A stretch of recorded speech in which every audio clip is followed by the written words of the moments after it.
नमस्कार दोस्तों, जय हिंद। दोस्तों, मेरा पिछला वीडियो मैंने जो बनाया था कि अगर आपका नीट में मार्क्स कम आ रहा है तो हताश होने की जरूरत नहीं है। आप कौन कौन से कोर्स कर सकते हैं और कितने मार्क्स पे कर सकते हैं। मैंने कंप्लीट वीडियो बनाया था कि अगर आपका एमबीबीएस में नंबर नहीं पड़ता है तो आप कौन कौन से कोर्स कर सकते हैं। अगर जिस किसी ने भी नहीं देखा है तो उसका लिंक मैंने आई बटन में दे दिया है, वीडियो के डिस्क्रिप्शन में भी है।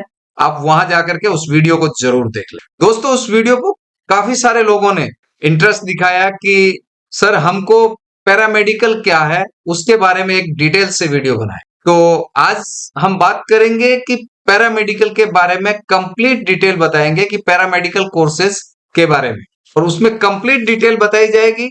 उससे क्या है कि आपको फिर और कोई वीडियो देखने की जरूरत नहीं पड़ेगी, अलग अलग वीडियोस देखने की जरूरत नहीं पड़ेगी। आपको उसमें कंप्लीट डिटेल बताई जाएगी कि पैरामेडिकल होता क्या है, इसके अंदर में कौन कौन से कोर्सेज आते हैं, ये कितने समय का होता है, पैरामेडिकल कोर्सेज में कितनी सैलरी मिलती है, इसमें करियर स्कोप क्या है, क्या पैरामेडिकल कोर्सेज करने चाहिए या नहीं करने चाहिए, इसके बारे में मैं मेरा सजेशन दूंगा। और पैरामेडिकल कोर्सेज कितने तरह के होते हैं, ये कंप्लीट जानकारी इस वीडियो में आपको मैं बताऊंगा। तो वीडियो को अंत तक जरूर देखिएगा। चलिए, टाइम वेस्ट नहीं करते हुए हम सीधा चलते हैं अपने मुद्दे पे। पैरामेडिकल, दोस्तों, पैरामेडिकल का मतलब होता है कि हेल्थ केयर स्टाफ। आपने देखा होगा हॉस्पिटलों के अंदर में, किसी भी हॉस्पिटल के अंदर में डॉक्टर सब कुछ नहीं कर सकता है। तो डॉक्टर्स के हेल्प के लिए जो भी स्टाफ होता है एक हॉस्पिटल के अंदर में, हर डिपार्टमेंट के अंदर में पैरामेडिकल्स की जरूरत पड़ती है। तो वो सभी पैरामेडिकल कोर्सेज के अंदर आता है। जैसे मैं आपको एग्जाम्पल के तौर पे बताऊं तो अगर एक डॉक्टर है, हड्डी का डॉक्टर है, और उसके पास कोई पेशेंट आया है जिसको चोट लगा हुआ है, और उस डॉक्टर को ये जांचना है कि इसके हड्डी में फ्रैक्चर तो नहीं है, तो वो किसके पास भेजेगा? एक्सरे वाले के पास भेज, या रेडियोलॉजी डिपार्टमेंट में वो बंदा जाएगा और वहां जाकर के जो एक्सरे करवाएगा या एमआरआई कराएगा या सीटी स्कैन कराएगा। तो ये सब करने वाला जो बंदा है वो पैरामेडिकल कोर्स किया हुआ है। सपोज आप, एक दूसरे उदाहरण से बताता हूं कि आपको कई दिन से बुखार आ रहा है, आप डॉक्टर के पास गए, डॉक्टर ने आपको कोई ऐसा बीमारी तो नहीं है गंभीर, ये जांचने के लिए आपको रिपोर्ट्स लिख दिया कि भाई ये ब्लड का जांच करवा के आओ। तो आप कहाँ जाएंगे? पैथोलॉजी लैब में जाएंगे। वहां पर जो लैब टेक्नीशियन होता है वो पैरामेडिकल कोर्स किया हुआ। तो दोस्तों, इसका बहुत बढ़िया स्कोप है। वैसे तो बहुत सारे कोर्सेज होते हैं, लेकिन इसके बारे में मैं आपको डिटेल से बताऊंगा कितने प्रकार के कोर्स होते हैं, और टॉप जो भी कोर्सेज होते हैं अच्छे, उनको हम आज डिस्कस करेंगे। तो आपको ये कंप्लीट क्लियर हो गया कि पैरामेडिकल कहते किसको है। जैसे डॉक्टर ऑपरेशन थिएटर में जाता है तो सिर्फ अकेला डॉक्टर ऑपरेशन नहीं कर सकता है, उसको एनेस्थीसिया वाला भी बंदा चाहिए, उसको ऑपरेशन के अंदर हेल्प के लिए जो स्टाफ चाहिए, जो ऑपरेशन थिएटर टेक्नोलॉजी का बंदा हो, उसको समझे, तो वो बीएससी ओटीटी वाला बंदा होगा। जो बीएससी ओटीटी किया होगा, तो बीएससी ओटीटी भी एक पैरामेडिकल कोर्स है। तो आपको ये कॉन्सेप्ट क्लियर हो गया कि पैरामेडिकल कोर्सेज होते क्या है, पैरामेडिकल कहते किसको है। पैरामेडिकल मतलब वो हेल्थ केयर स्टाफ जो डॉक्टर्स को पेशेंट की केयर करने से लेकर के टेस्ट करने तक से लेके ऑपरेशन करने तक डॉक्टर्स को हेल्प करने वाला स्टाफ होता है, वो कंप्लीट पैरामेडिकल कहलाता है। ये था पैरामेडिकल कहते किसको है उसके बारे में। अभी बात करते हैं नंबर 2, सैलरी। तो दोस्तों, सैलरी की बात करते हैं तो पैरामेडिकल स्टाफ की सैलरी, अंदर फ्रेशर है तो 15 से 20 हजार से लेकर के और 50 से 70 हजार तक भी होती है। पैरामेडिकल स्टाफ का सैलरी डिपेंड करता है। अगर आप सरकारी हॉस्पिटल में काम कर रहे हैं तो आपका सैलरी 30 से 40 हजार होगी, और अगर आप एमएनएस गर्ल्स है और एमएनएस से मिलिट्री से नर्सिंग किया है तो आपका सैलरी उससे भी अच्छा होगा, जो सबसे अच्छा जाता है, जिसमें 80-90 हजार लाख रुपए तक जाता है। आप गवर्नमेंट में है और कुछ समय एक्सपीरियंस हो गया तो उसके बाद भी सैलरी आपका बढ़ करके 60-70 हजार के आसपास हो जाता है, जो पुराने पैरामेडिकल स्टाफ है उनका। लेकिन अगर आप प्राइवेट सेक्टर में जाएंगे तो उसमें भी 15-18 से लेके 20-25 हजार, और आपका एक्सपीरियंस अच्छा है तो 30 हजार तक सैलरी रहता है। और अगर आपका कोर्स अच्छे से किया है, आपका एक्सपीरियंस अच्छा है, तो आपका सैलरी 40 से 50,000 तक जा सकता है। सिविल के अंदर में मोस्टली इतना रहता है। हाँ, कुछ केसेस में होता है कि जैसे अगर आपने BLMT किया है और आपने अपना लेबोरेटरी खुद का खोल दिया है, तो डिपेंड करता है कि आपकी सैलरी ज्यादा भी हो सकती है। अगर आप खुद का लेबोरेटरी खोलते हैं तो आपकी इनकम कितनी होगी वो आप पे डिपेंड करता है कि आप उस एरिया के अंदर कितने फेमस है, आपको काम की जानकारी कितनी है और आप कितने डॉक्टर्स के साथ, आसपास के कितने हॉस्पिटलों के डॉक्टर्स के साथ जुड़े हुए हैं, जहां से आपके पास टेस्ट के लिए रिकमेंडेशंस आती हो। लेकिन खुद का लैब खोलने के लिए काफी पैसा काफी लगता है, क्योंकि मशीनरी जो भी आती है, एक एक टेस्ट की मशीनरी आती है, वो काफी कॉस्टली आती है। अगर आपने BMRIT किया है तो आप अपना लेबोरेटरी खोल सकते हैं, जहां पर एक एक्सरे मशीन लगा सकते हैं, MRI मशीन लगा सकते हैं और उससे भी अच्छा पैसा कमा सकते हैं। लेकिन फिर से बता देता हूं कि अपना खुद का काम खोलने में पैसा बहुत लगता है। अगर आप फाइनेंशियली साउंड है तो इसमें बहुत अच्छा अपॉर्चुनिटी है ग्रो करने के लिए। कई लेबोरेटरीज तो ऐसी है जो डॉक्टर्स से भी ज्यादा कमाती है। डॉक्टर्स कुछ नहीं कमाते, डॉक्टर्स से भी ज्यादा कमाती है। तो बहुत बढ़िया कोर्सेज है और बहुत अच्छे सैलरीज है इसके अंदर में। इसमें आप अगर बी फार्मा किए हैं तो आप अपना खुद का मेडिकल स्टोर खोल सकते हैं। बी फार्मा करके आप किसी हॉस्पिटल के अंदर जो मेडिकल स्टोर होता है, आप उसके ऊपर भी काम कर सकते हैं, दूसरे के मेडिकल स्टोर पे काम कर सकते हैं। लेकिन कम पूंजी के अंदर आप अपना खुद का मेडिकल स्टोर भी खोल सकते हैं। तो बी फार्मा भी एक पैरामेडिकल कोर्स है। अगर आपने बी ऑप्टोमेट्री किया है तो ये भी बहुत अच्छा ऑप्शन है, लेकिन इसमें जॉब अपॉर्चुनिटीज थोड़ा कम होता है। बट खुद का जिसको, जैसे चश्मे का दुकान खोलना है, तो जैसे हम मार्केट में कोई भी सब्जी का दुकान खोल देता है या किराने का दुकान उठ करके खोल देता है, ऐसे तो कोई मेडिकल स्टोर नहीं खोल सकता है, ऐसे ही कोई चश्मे का दुकान नहीं खोल सकता है। तो अगर बी ऑप्टोमेट्री किया है देन आप अपना खुद का आंखों का जांच करने का मशीन डाल दीजिए एक, और चश्मे का दुकान खोल सकते हैं, जो कि इसमें इन्वेस्टमेंट भी कम है और अच्छा पैसा कमा सकते हैं आप। तो इसमें पैसे का बाउंडेशन नहीं है, आप 15-20 हजार से लेकर के और लाखों में पैसा कमा सकते हैं पैरामेडिकल के अंदर में। चलिए अभी हम बात करते हैं कि पैरामेडिकल के कितने कोर्सेज होते हैं। तो वैसे तो दोस्तों पैरामेडिकल के बहुत सारे कोर्सेज होते हैं, लेकिन आज हम मेन कुछ टॉप पैरामेडिकल कोर्सेज के बारे में डिस्कस करेंगे, जो कि आपके लिए बेस्ट है। बाकी को मैं रिकमेंड नहीं कर सकता इतना, लेकिन जिसके अंदर में फ्यूचर ब्राइट है वो कोर्स के बारे में आज हम डिस्कस करेंगे। जैसे नंबर 1 पे आता है बीपीटी। दोस्तों बीपीटी फिजियोथेरेपी का कोर्स है। ये पैरामेडिकल में ही आता है और कई केसेस में कई बार कंट्रोवर्सी भी हुआ है कि ये पैरामेडिकल में नहीं आता, ये आयुष में आता है, लेकिन ये इक्वल टू पैरामेडिकल कोर्सेज है। मैं आपको इसको प्रायोरिटी 1 में रख सकता हूं, बस इसका एक ही रीजन है, इसके अंदर में आपको, अगर आपने बीपीटी किया है तो आप अपने नाम के आगे डॉक्टर लगा सकते। बीपीटी ये फिजियोथेरेपी का, जैसे नाम से मालूम चलता है, फिजियोथेरेपिस्ट होता है, और आप अपने नाम के आगे डॉक्टर लगा सकते हैं, डॉक्टर और अपना नाम, लेकिन आगे ब्रैकेट में इसको पीटी लिखना रहेगा। ये गवर्नमेंट रूल्स के मुताबिक कंपलसरी है, क्योंकि कोई कंफ्यूजन ना हो कि ये कौन सा डॉक्टर है, तो उसके लिए आपको आगे पीटी लिखना रहेगा। इसकी मार्केट में डिमांड बहुत ज्यादा है, लगभग हर हॉस्पिटल को डिमांड रहती है और गवर्नमेंट के अंदर भी इसकी डिमांड रहती है। इवन अगर आप पैरामिलिट्री फोर्सेज में, मिलिट्री फोर्सेज में, सिक्योरिटी फोर्सेज, पुलिस में, इन सभी के हॉस्पिटलों में भी फिजियोथेरेपिस्ट की काफी जरूरत पड़ती है, क्योंकि अनफॉर्चुनेटली कोई भी इंसिडेंट, एक्सीडेंट होता है और उसमें जो कोई भी अंग डैमेज होता है तो उसको महीनों तक एक्सरसाइज की जरूरत पड़ती है, और उसमें अगर आपने कोर्स को अच्छे से किया है और आप पेशेंट को अच्छे से ट्रीट कर सकते हो तो बहुत अच्छा अपॉर्चुनिटी है। इवन गवर्नमेंट की जो वैकेंसीज है, चाहे वो सिक्योरिटी फोर्सेज के अंदर में जाना है या किसी और की वैकेंसी में प्राइवेट हॉस्पिटल में, बट गवर्नमेंट के लिए अगर आपको जाना है तो उसके लिए बीपीटी के बाद में एमपीटी करना जरूरी है, क्योंकि ये लोग एमपीटी से ही लेते हैं। अगर आप अपना एमपीटी करके किसी हॉस्पिटल को भी ज्वाइन करेंगे तो आपको सैलरी भी अच्छा मिलेगा। दूसरा एक ऑप्शन इसके अंदर ये भी है कि आप बीपीटी किया, उसके बाद एमपीटी करें और खुद का क्लिनिक भी खोल सकते हैं फिजियोथेरेपिस्ट का। आप अपना खुद क्लिनिक खोल सकते हैं और अपने क्लिनिक के ऊपर में जो पैरालिसिस के पेशेंट है, जिनको रेगुलर एक्सरसाइज करा करा के उनको बॉडी को वापस नॉर्मल रूटीन में लाया जा सकता है, उस पर्टिकुलर अंग को, पार्ट को, बॉडी के पार्ट को भी वापस नॉर्मलाइजेशन में लाया जा सकता है। तो इससे आप अपना क्लिनिक भी खोल सकते हैं, आप किसी हॉस्पिटल के साथ जॉब कर सकते हैं।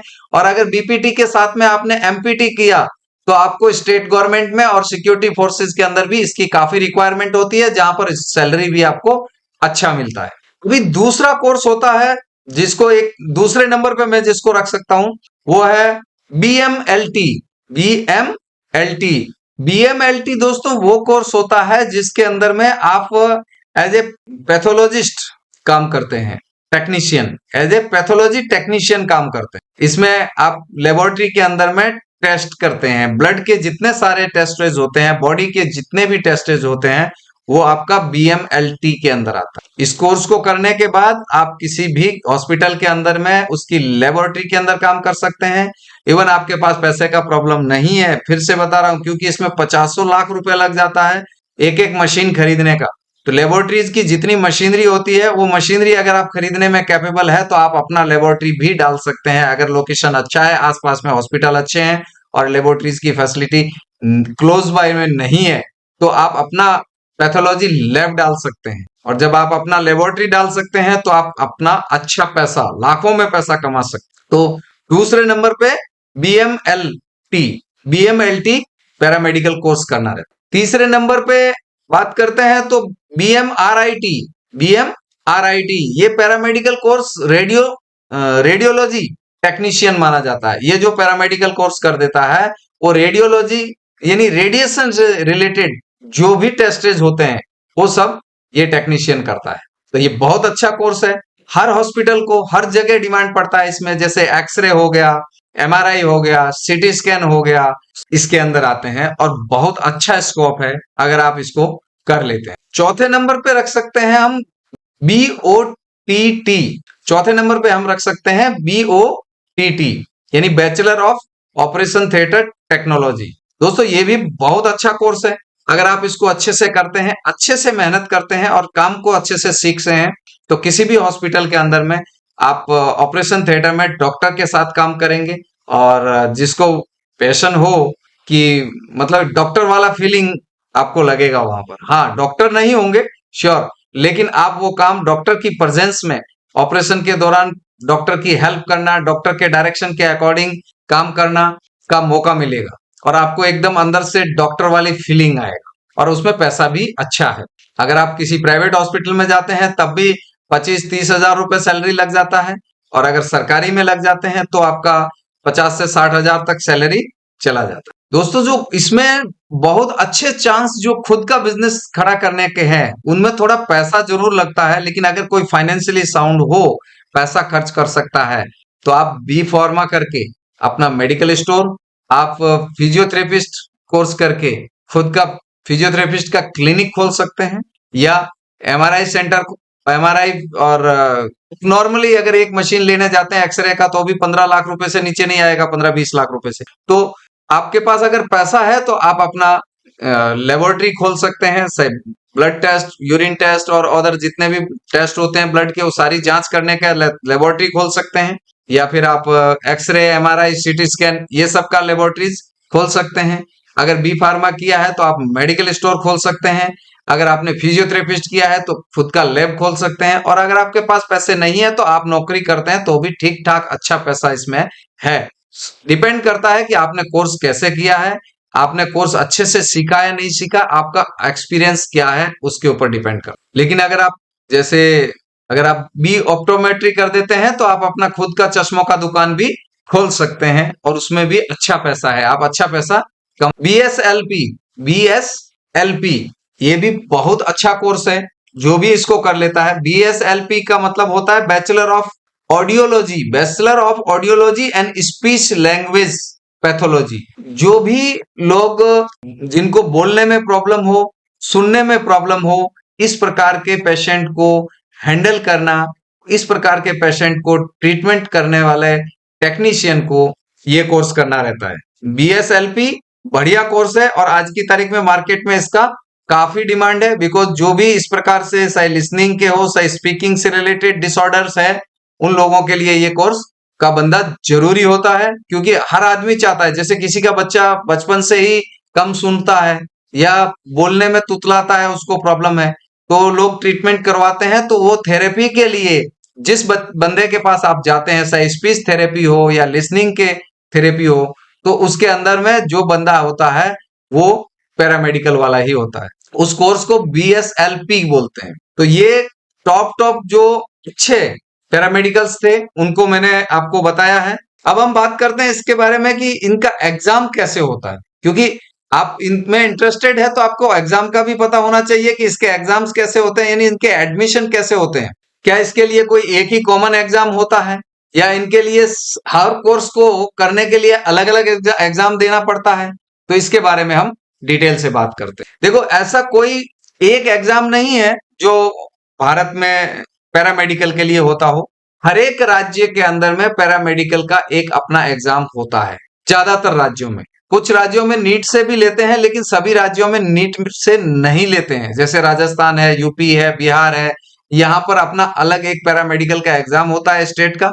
उसमें उस इलाके के लोग तो पार्टिसिपेट, उस राज्य के लोग तो पार्टिसिपेट करते करते किसी भी राज्य का कोई भी आदमी एग्जाम दे सकता है, और अगर आप मेरिट में आते हैं तो वहां पर आपको सरकारी कॉलेज मिल जाएगा जहां से आप पैरामेडिकल कर सकते हो। एक तो सारे राज्यों के अंदर में पैरामेडिकल के एग्जाम्स होते हैं, आपको वहां से करना रहेगा। कुछ ही राज्य ऐसे हैं जैसे महाराष्ट्र है, तो यहाँ पर नीट से भी पैरामेडिकल में एडमिशन होता है।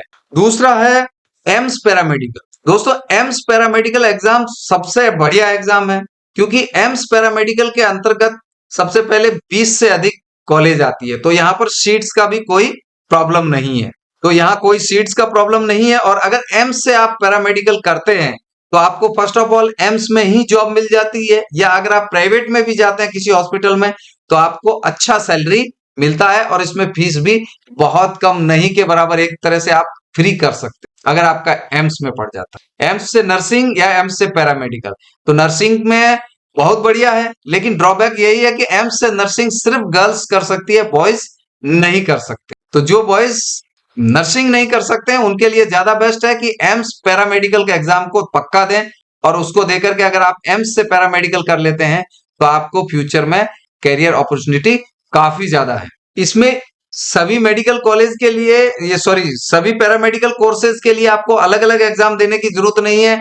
आप सभी राज्यों के पैरामेडिकल एग्जाम्स होते हैं उनमें भी पार्टिसिपेट कर सकते हैं। आप एक या दो तीन जिस राज्यों में पैरामेडिकल एग्जाम्स देना चाहते हैं वहां से भर सकते हैं, और एम्स का तो आप भर ही सकते हैं, तो एम्स का आप पक्का भर दें, और नहीं तो आप अपने होम राज्य से भी भरेंगे तो वो भी अच्छा रहेगा। लेकिन आप एक एग्जाम जो भी देंगे पैरामेडिकल का, उस पैरामेडिकल के एग्जाम में आपका जो रिजल्ट्स आएगा, यानी जो मार्क्स आएंगे, उसके बाद काउंसलिंग होगी। उस काउंसलिंग से डिसाइड होगा कि आपको कौन सा कोर्स मिलेगा, क्योंकि उसमें जब काउंसलिंग के टाइम पे आपको प्रेफरेंस भरना पड़ेगा कि आपको फर्स्ट प्रेफरेंस किसका है, सेकंड प्रेफरेंस कौन सा कोर्स करना है, थर्ड प्रेफरेंस में कौन सा कोर्स करना है, फोर्थ प्रेफरेंस में कौन सा कोर्स करना है। तो अगर आपका फर्स्ट प्रेफरेंस है, उसके अकॉर्डिंग नंबर है, तो वो कोर्स आपको मिल जाएगा। तो इस सब कोर्सेज के लिए अलग अलग एग्जाम नहीं देना पड़ता है, आपको एक कॉमन एग्जाम देना रहेगा, चाहे वो किसी भी स्टेट का पैरामेडिकल एग्जाम दे दें, चाहे एम्स का एग्जाम दे दें, और उसी के हमारी मेरिट के आधार पे काउंसलिंग से आपको वो कोर्स मिलेगा। दूसरा तरीका, एक सीयूटी के थ्रू भी आप पैरामेडिकल कॉलेज कर सकते हैं। सीयूटी का जो एग्जाम होता है, लेकिन इसका ड्रॉबैक यह है कि सीयूटी के अंदर में मोस्ट ऑफ केस में प्राइवेट कॉलेज ही आते हैं, गवर्नमेंट कॉलेज नहीं आते हैं। कोई एक आध को छोड़ करके बाकी सारे प्राइवेट कॉलेज आते हैं सीयूटी के अंदर में, तो वहां पर थोड़ा फीस आपको ज्यादा लगेगा। और तीसरा एंट्री का ऑप्शन है आपके पास में नीट का। तो नीट का सभी राज्यों के अंदर एक्सेप्टेबल नहीं है, कुछ ही राज्यों के अंदर में आप नीट के आधार पे पैरामेडिकल एग्जाम्स दे सकते हो, बाकी सब राज्यों में नहीं दे सकते। नीट में सीट भी बहुत कम रहता है। चलिए अब हम बात करते हैं इनके फीस के बारे में। तो अगर आप गवर्नमेंट कॉलेज से करते हैं तो अप्रोक्सीमेटली फीस 50,000 ईयरली आपको लग जाएगा। सालाना 50,000 रुपए खर्चा आप गवर्नमेंट कॉलेज से कर रहे हैं तो लग जाएगा। अब इसमें किसी किसी कॉलेजों में तो 8 से 10,000 रुपए सालाना फीस भी है, 20,000 भी है, 30,000 भी है, लेकिन मैक्सिमम 40 से 50,000 रुपए तक गवर्नमेंट की किसी भी कॉलेज से हो जाएगी। अगर आप प्राइवेट कॉलेज में जाते हैं तो वहां पर आपको 70 से 80,000 रुपए सालाना तक फीस लग जाती है। तो बात करते हैं कि ये कोर्स कितने प्रकार के होते हैं, मतलब इनका how many types of course, जो पैरामेडिकल के कोर्सेज होते हैं वो कितने प्रकार के होते हैं। एक होता है सर्टिफिकेट कोर्स, दूसरा होता है डिप्लोमा कोर्स, तीसरा होता है डिग्री कोर्स और चौथा होता है पीजी डिप्लोमा कोर्स। इनमें जो अवधि होता है वो 4 साल का पीरियड होता है अगर आप डिग्री कोर्स करते हो तो, और डिप्लोमा कोर्स करते हो तो आपको 2 साल का कोर्स रहता है। लेकिन मैं आपको सजेस्ट करूंगा कि आप डिग्री कोर्स करेंगे और उसके बाद आप पीजी भी कर लेंगे तो ज्यादा बेटर रहेगा। आपको करियर अपॉर्चुनिटी के लिए ज्यादा जरूरी है कि आप बैचलर कोर्स ही करें, नहीं तो आपको सर्टिफिकेट कोर्स करने से कोई फायदा नहीं है, क्योंकि उसमें आपको अच्छी से जॉब नहीं मिल पाएगी। ये बैचलर कोर्स 12वीं के बाद में होता है और जो सर्टिफिकेट कोर्स होता है वो 10वीं के बाद भी कर सकते हैं, और जबकि डिप्लोमा और पीजी डिप्लोमा है वो आप 12वीं के बाद होगा। अभी हम बात करते हैं आखिर में कि क्या पैरामेडिकल कोर्स करना चाहिए या नहीं करना चाहिए। तो दोस्तों मैं आपको ये बोलूंगा कि अगर आप नीट के एग्जाम से, सबसे पहला प्रेफरेंस आपका एमबीबीएस होना चाहिए, वो तो बढ़िया है ही, अगर उसमें होता है तो बढ़िया है, अगर उसमें नहीं होता है तो आप बीएस, बीएएमएस, बीयूएमएस, बीएचएमएस, ये आयुष वाले कोर्स करिए तो वो ज्यादा बेटर है। अगर आप उसमें भी नहीं आते, बीडीएस करिए, वेटेनरी वाला करिए। अगर उन सब में नहीं आते हैं, यानी जो भी डॉक्टर्स के कोर्स है उसके लायक आपके नीट में नंबर नहीं आते हैं और आप मेडिकल के फील्ड में करियर अपनाना चाहते हैं, तो आपके लिए बहुत बढ़िया अपॉर्चुनिटी है कि आप पैरामेडिकल कोर्सेज करें और अच्छे से करें, तो आपको इसमें करियर अपॉर्चुनिटी बहुत अच्छा है। कई कई केस में तो डॉक्टर से भी ज्यादा पैरामेडिकल स्टाफ कमाता है। अगर फाइनेंशियली साउंड होता है और अपना बिजनेस स्टेबल कर देता है तो वो डॉक्टरों से भी अच्छा पैसा कमाता है। तो मैं यही सजेस्ट करूंगा कि अगर आप डॉक्टर्स वाले कोर्स में नहीं जा सकते हैं तो आप श्योर से पैरामेडिकल करिए, और पैरामेडिकल में भी अगर आप गर्ल्स हैं तो एमएनएस के लिए ट्राई करिए पहले, और गर्ल्स बॉयज हैं तो एम्स पैरामेडिकल के लिए जरूर कोशिश करें। अगर आप एम्स पैरामेडिकल से करेंगे तो उसका बात ही कुछ अलग है। अगर आप एम्स पैरामेडिकल से नहीं भी होते हैं तो आप अपने स्टेट के जो पैरामेडिकल का एग्जाम होता है उसको देकर के आप पैरामेडिकल स्टाफ के तौर पे अपना करियर बना सकते हैं। तो दोस्तों ये था कंप्लीट डिटेल कि पैरामेडिकल क्या है, उसमें सैलरी स्ट्रक्चर क्या रहता है, वो कोर्स कितने प्रकार के होते हैं, कौन कौन से कोर्सेज है और आप कैसे एग्जाम ले एडमिशन ले सकते हैं, उसके बारे में कंप्लीट डिटेल थी।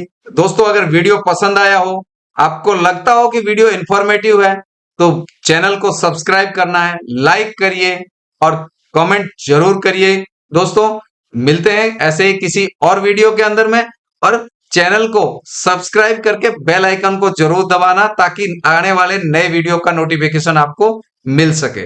नमस्कार, जय हिंद।